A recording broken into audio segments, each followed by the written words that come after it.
grabación. Ahora vamos a hablar sobre qué nos cuentan las historias de usuario.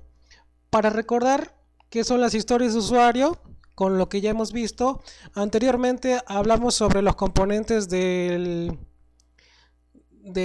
Scrum, ¿no? ¿Cuáles son los componentes de Scrum? El equipo de desarrollo, el Product Owner o dueño de producto, el Scrum Master. Y el Product Owner o dueño del producto realiza una lista de tareas. ¿Sí? En la lista del producto, en la lista del producto él escribe cada uno de las necesidades que se requieren para el producto. Entonces, cada elemento, cada componente de la lista del producto, cada uno de ellos va a ser una historia de usuario.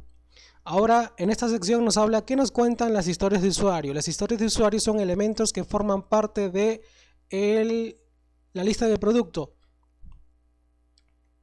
Ahora, en esta sección nos dice qué son las historias de usuario. Las historias de usuario nos dice que son los elementos más específicos de la lista del producto. Contienen la visión del usuario sobre la funcionalidad esperada del producto. Entonces, vamos a bajar componentes de la historia de usuario. Los componentes de una historia de usuario es el título de la historia de usuario, la descripción, los puntos. Estos puntos no lo determina una persona, sino que en equipo o entre todos dan un puntaje, y cada uno al momento de dar este puntaje va a indicar al equipo o les va a comunicar por qué está colocando tal puntaje. Ahora, el número no es que es de 1, 2, 3, 4, 5 y 6, o sea, seguido, sino que va de acuerdo a la complejidad que va a tener para realizar esta historia de usuario. Entonces, digamos que si yo quisiera darle un puntaje, puede ser 1, después 3, después 4, pero digamos que de 4 ya no va a seguir a 5, sino va a pasar a 6, y de 6 ya no va a pasar a 7, quizás a 8, y de 8 quizás va a pasar a 11. O sea, a medida de que vaya incrementando ya se va a alejar un poco más el rango de los números. ¿Con qué fin? Con el fin de que, por ejemplo, para mí esto de acá debería de tener un 11, pero para la otra persona quizás tiene un 12. Esto pasaría si estamos usando números de manera secuencial, ¿no? Entonces, para que no haya ese problema al momento de colocar un puntaje, que para mí vale 11 y para otra persona vale 12, entonces digamos que solamente hay un rango aquí en el número que yo pueda determinar con el número 12. Ya si quiero seguir más arriba ya no está un 12, sino está un 15. Entonces ya como que nos vamos a entrar vamos a estar de acuerdo en cuál sería el puntaje adecuado para esta historia de usuario, ¿sí? Así que al inicio los números sí pueden ser 1, 2, 3 y 4, no hay problemas, pero más adelante los números se van a alejar, con el fin de que al momento de darle un puntaje, pues todos estén de acuerdo y no haya una diferencia por un 1, por un número más, ¿sí? Entonces, tienen título, descripción, los puntos de la complejidad, cuán complejo va a ser desarrollar esta historia de usuario, y los criterios de aceptación. ¿Y cómo va a ir? En la descripción va a ir lo siguiente. Como rol, en este caso, por ejemplo, puede ser como alumno. Alumno sería mi rol que voy a cumplir en el sistema. Esto ya me identifica como un tipo de usuario, ya me identifica como el cargo que voy a tener y los permisos que voy a tener. Entonces, al momento de narrar o elaborar las historias de usuario, yo lo debo de colocar de la siguiente forma. Escribo la palabra como, luego escribo quién soy yo en frente al sistema. Puede ser un alumno, puede ser un profesor, puede ser un director. Entonces, dependiendo de quién va a cumplir tal rol, vamos a darles, o él mismo va a narrar qué acción quiere hacer en el sistema. Pongamos un ejemplo. Yo, como alumno, quiero tener la posibilidad de llevar exámenes o resolver exámenes para tener una constancia del curso llevado, ¿sí? Estoy diciendo quién soy, qué rol voy a cumplir, cuáles son mis permisos como alumno, me indica también qué es lo que yo espero y para qué lo quiero.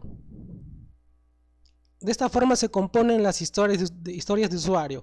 Entonces, si en este punto vamos aquí a la web y colocamos historias de usuario, vamos a ver aquí cómo se compone, ¿no?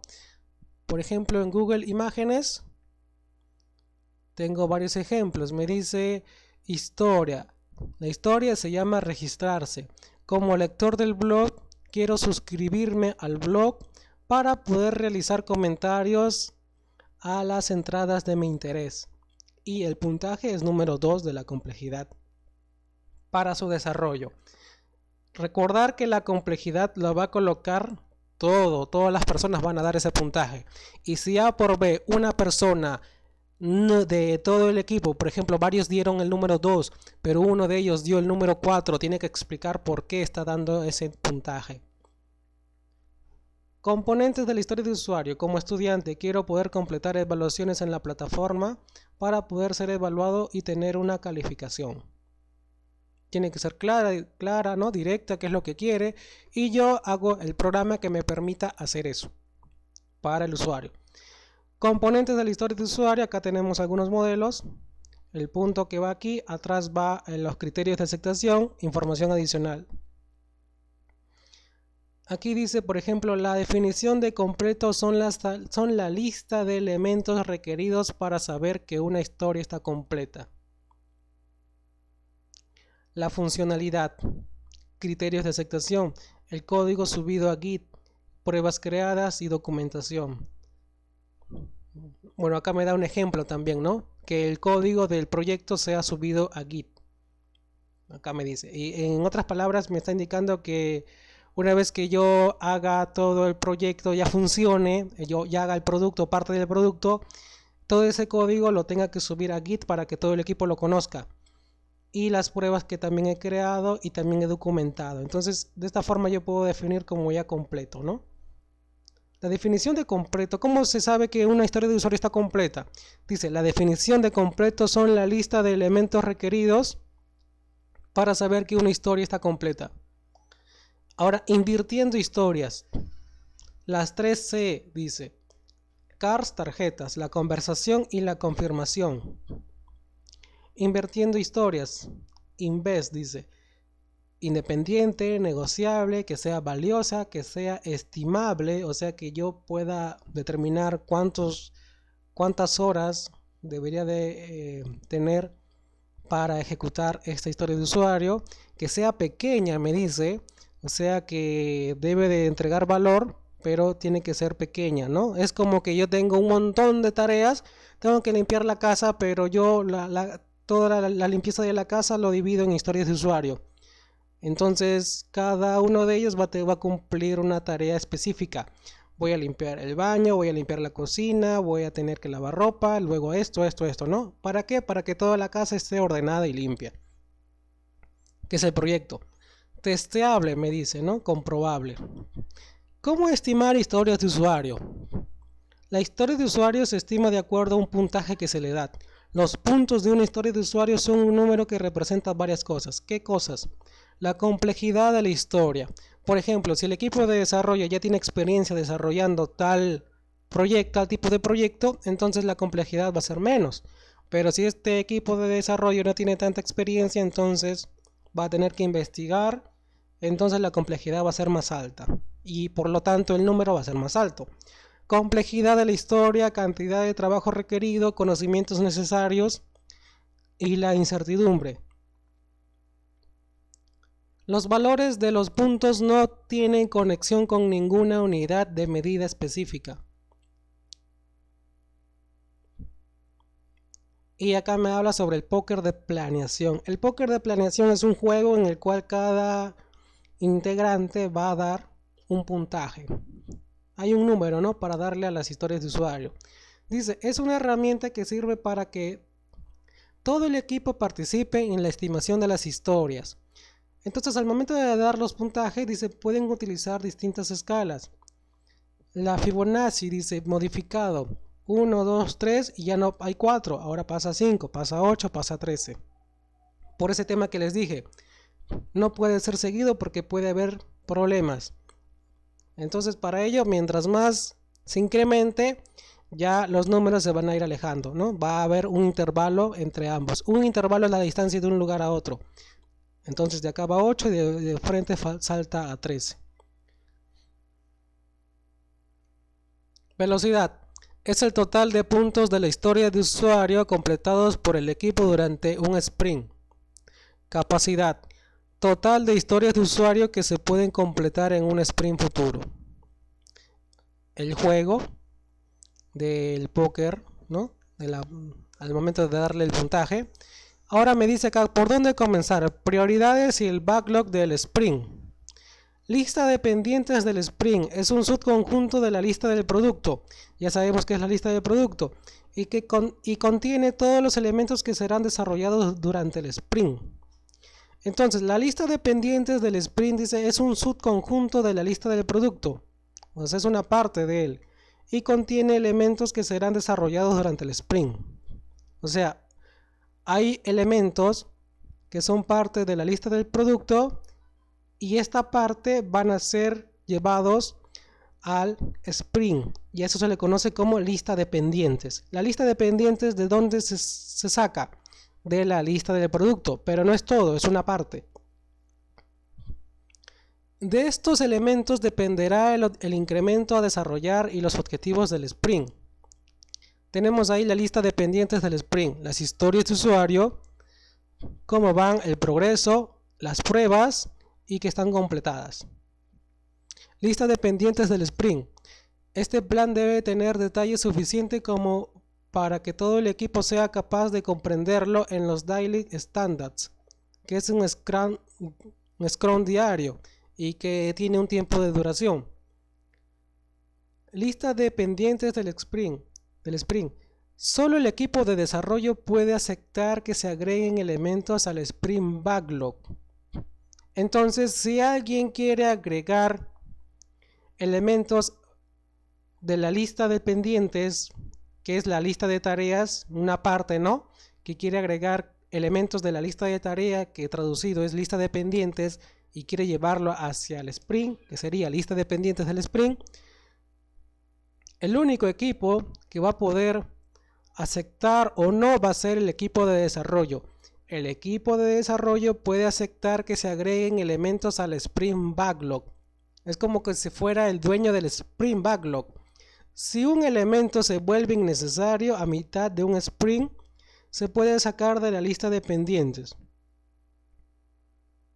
Si hay algo innecesario, dice, a mitad de un sprint se puede sacar de la lista de pendientes. Quiere decir eso que a la mitad de un sprint se puede sacar elementos. Dice, si un elemento se vuelve innecesario, sí, si algo no llega a valer o no tiene valor, a la mitad del sprint se puede sacar de la lista de pendientes.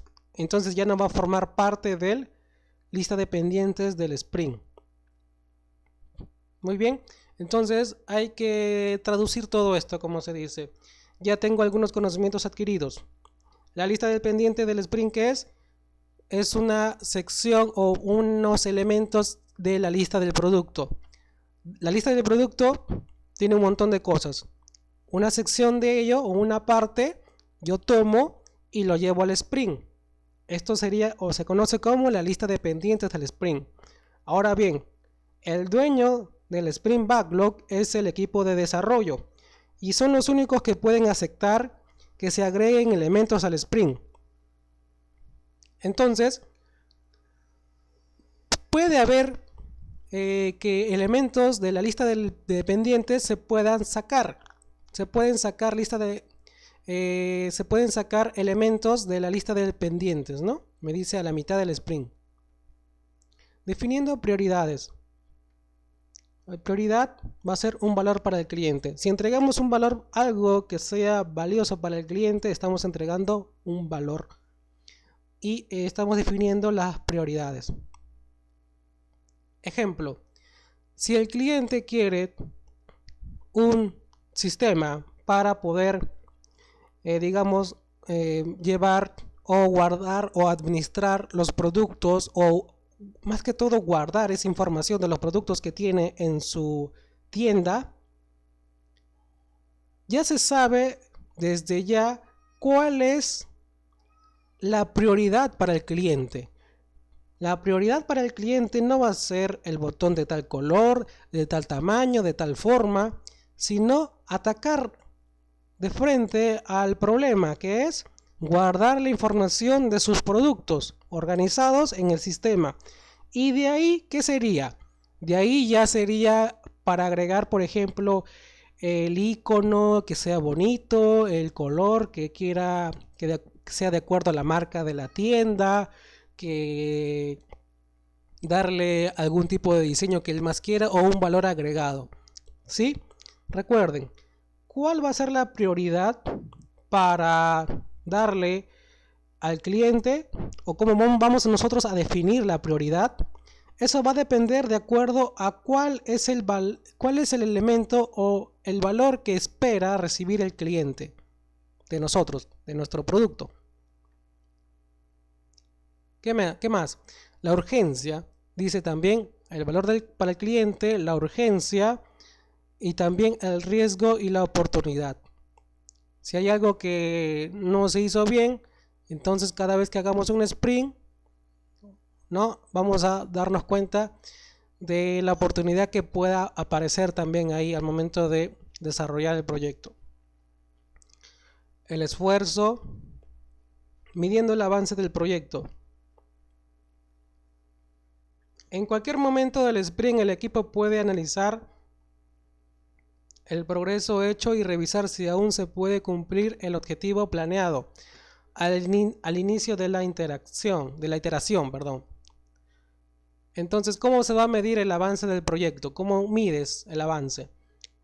En cualquier momento del sprint, el equipo puede analizar el progreso hecho y revisar si aún se puede cumplir el objetivo planeado al inicio de la iteración. ¿Cómo se hace esto? Mediante un gráfico. Este gráfico se puede hacer en Excel y sirve para estimar lo que es el avance para el proyecto. El avance del proyecto. Este gráfico se llama Bardon Chart. Y con este gráfico nosotros vamos a poder, como nos indica, ver el avance de las tareas, ¿no?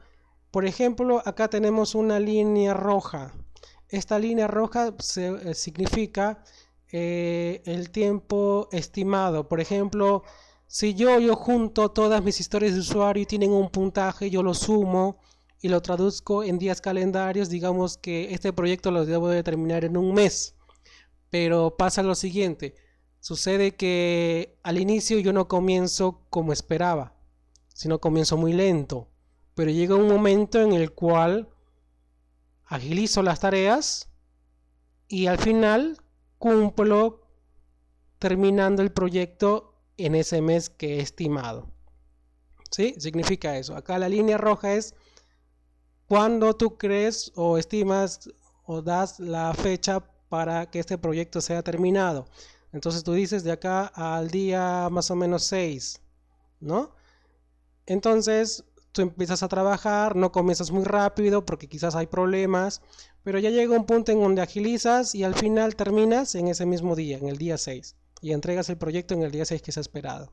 Entonces la línea roja me marca el tiempo estimado y la línea de color más o menos, bueno, celeste, va a marcar el día o la realidad, ¿no? De cómo se está trabajando. Eso se hace mediante el gráfico de Bardon Chart. Entonces aquí lo vemos de otra manera. Acá cuando empiezas y cuándo deberías de terminar. Día 1 y ahí empieza esta. Este de acá es al revés, ¿no? Hay dos, miren, uno es Burdon Chart, es por ejemplo cuándo tú deberías de terminar. Esto sirve para indicarle cuándo crees que vas a terminar, por ejemplo, de acá al día 6. Burdon Chart. En cambio, este de acá sirve para desde hoy día, si empiezas a trabajar, al revés, ¿cuándo terminarías? Este sirve para predecir, ¿no? Y este de acá sirve para tu avance, cómo vas. Hay una diferencia, ¿no? Acá tú dices que el día 6 debes de terminar, entonces ¿cuánto tú debes de trabajar? Y este de acá, tu avance. Diagrama de flujo acumulativo. Acá también aparece qué es el ritmo del equipo. ¿Cuál es el ritmo del equipo? El sprint. El sprint, dice, es el corazón de Scrum. Es un periodo de tiempo determinado que se crea, en que se crea un incremento de producto. Entonces cada vez que se ejecuta un sprint ya hay un valor que se le va a entregar al cliente. Es el corazón de Scrum. Es un periodo de tiempo determinado en que se crea un incremento de producto. Por ejemplo, retrospectiva del sprint sirve para si algo yo he ejecutado, puedo corregirlo. Todo inicia aquí, en planeación del sprint. ¿Cómo inicia la planeación del sprint? Es con un conjunto de elementos de la lista del producto llamado lista de pendientes. ¿Se acuerdan? Luego va acá al Scrum diario y el trabajo de desarrollo, se desarrolla el proyecto, no el producto. Y cada vez que se desarrolla algo que sea significativo de valor para el cliente, hay una revisión. Luego de esta revisión pasa una retrospectiva. Esta retrospectiva, ¿qué significa? Significa para detectar si hay mejoras que hacer o hay errores que debemos de quitar. Entonces, por eso se le llama un sprint, porque de nuevo hay una planeación, hay el Scrum diario, se trabaja, se revisa, se analiza qué se ha hecho bien, que no se ha hecho tan bien, y así. Es un sprint, ¿no? Cada sprint debe tener un objetivo claro. Cualquier cambio dentro del sprint debe ser negociado entre el Product Owner y el equipo de desarrollo. Quiere decir que esta parte de acá va a estar involucrado obviamente el Product Owner y el equipo de desarrollo. Y esto dice que se puede negociar. Si es que hubiera cambios, cualquier cambio dentro del sprint debe ser negociado entre el Product Owner y el equipo de desarrollo. Como vemos acá, el Scrum Master no está involucrado en el negocio, sino ellos dos nada más. Si la pregunta fuera, ¿quiénes están involucrados en el negocio si hay cambios en un sprint? El Product Owner y el equipo de desarrollo nada más. El sprint. Si los objetivos del sprint quedan obsoletos, este podría ser cancelado. Solo el Product Owner o el dueño del producto tiene la autoridad para cancelar un sprint. O sea, cada vez que si él nota algo malo, él tiene el poder de cancelar el sprint y no el equipo de desarrollo, ni el Scrum Master. Pero dice, es muy poco común cancelar un sprint. Ahora, ¿cómo se planea un sprint? Aquí se planifica todo el trabajo del sprint, debe estar presente todo el equipo de Scrum. No debe durar más de 8 horas, dice. Cada vez que hay una planeación del sprint, ¿cuánto dura la planeación de un sprint? No dura más de 8 horas. Teniendo en cuenta que el sprint dura de 4 semanas. Ya no debe durar más de 8 horas. El Scrum Master se encarga de organizar la ceremonia. Y vemos acá una imagen, ¿no?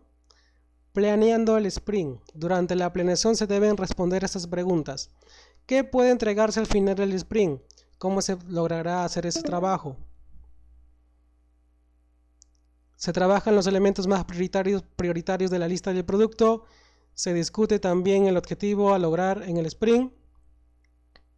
En el proceso de planeación se necesita saber la capacidad del equipo y la velocidad de la última iteración. que puede entregarse al final del sprint. ¿Cómo se logrará? Bueno, también habla sobre los elementos de la lista del producto seleccionados para el sprint se analizan y se mueven a la lista de pendientes del sprint. Durante este proceso se hacen las estimaciones de esfuerzos. El Product Owner se encarga de aclarar cualquier duda con algún elemento del backlog. Si hay dudas, entonces en el backlog, ¿no?, se le va a consultar al Product Owner. ¿Pueden haber invitados que aporten valor a la discusión de las funcionalidades? Sí, a veces pasa que el cliente se le puede invitar para que él pueda dar las opiniones y todos escuchen. El equipo de desarrollo, el Scrum Master y más que todo el Product Owner, ¿no? Pero puede ser, ¿no? Pero sería un invitado, el cliente. El proceso de planeación, elementos, estimación, capacidad, objetivos. El seguimiento del proyecto Daily Standard. Dice que el Daily Standard es una reunión diaria, es como que vas a trabajar y siempre hay una charla, ¿no? ¿Qué vamos a hacer hoy día? ¿O qué hay que hacer? Como se dice, ¿no? Acá se le conoce como Daily Standard y dice que es una reunión diaria de no más de 15 minutos del equipo de desarrollo. Se utiliza para planear las próximas 24 horas de trabajo. Daily Standard dice el Scrum Master ayuda a programar la reunión en el mismo lugar a la misma hora todos los días. Otras personas pueden estar presentes pero no participan. Optimiza la colaboración entre los miembros del equipo. También ayuda para medir el progreso para cumplir el objetivo del sprint. Hay 3 preguntas. ¿Qué hice ayer? ¿Qué haré hoy? ¿Y tengo algún impedimento según con lo que voy avanzando? Si existen impedimentos el Scrum Master dice será el encargado de ayudar a resolverlos. Si se necesitan más detalles sobre lo discutido, el equipo puede reunirse de ser necesario. Y luego la refinación de las historias, ¿no? Acá me habla sobre, por ejemplo, cómo yo refino una historia. Dice, dentro de los procesos de Scrum es altamente deseado siempre tener una funcionalidad en la lista del producto, listas para la implementación. Se recomienda tener al menos una sesión para refinar historias durante el sprint. Esta reunión es organizada por el Scrum Master y puede participar todos los miembros del equipo de desarrollo. El Product Owner siempre estará presente, siempre está presente. El objetivo de la sesión de refinamiento de historias es poder tomar las funcionalidades a trabajar en el siguiente sprint y detectar cualquier posible duda o impedimento antes de comenzar el sprint.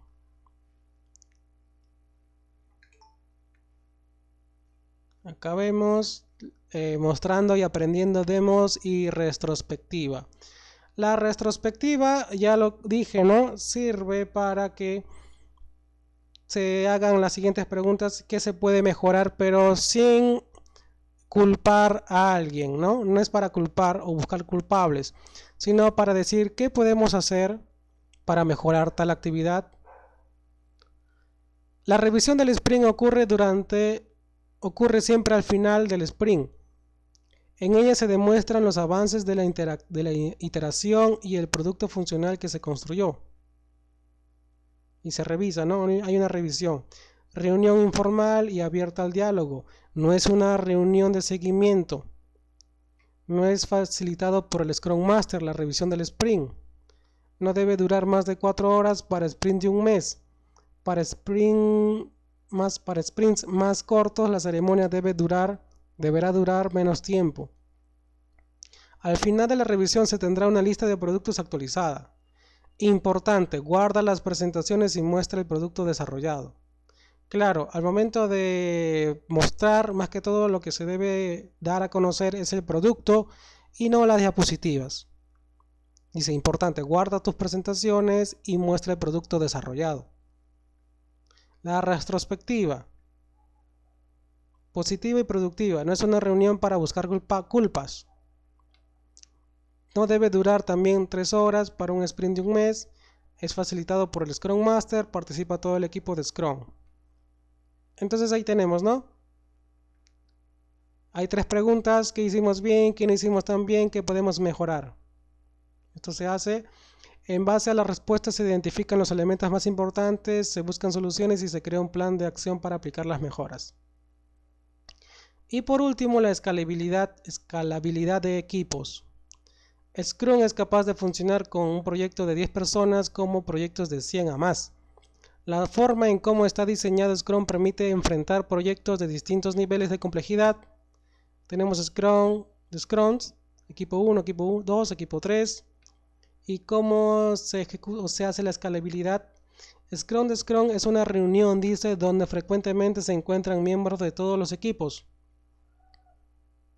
y que permite coordinar esfuerzos entre los distintos equipos de la organización. La importancia de la comunidad de práctica. Esta sección ya nos habla sobre algunos consejos, ¿no? Las comunidades, pertenecer a una comunidad para aprender y hacer mejor algo. Si yo soy parte del equipo de desarrollo, pues me conviene formar parte de la comunidad que está involucrado con el lenguaje de programación que yo voy a necesitar especializarme para poder conocer y dar solución a ese problema y desarrollar ese proyecto. Es bueno relacionarse con personas que compartan entonces las mismas metas o visiones que ustedes quieran. Si ustedes se relacionan con programadores, pues al final van a terminar siendo un programador. Si ustedes se relacionan con personas que van a fiestas, al final van a ir a fiestas y nada más. Si ustedes se relacionan con personas que leen, van a terminar leyendo. Comunidades de práctica, dominio, qué nos gusta, práctica, cómo lo compartimos, comunidad, a quién más le interesa. Basadas en roles, basadas en tópicos, comunidades de prácticas, más que todo programadores, ¿no? Y eso es todo, como han visto, sobre Scrum.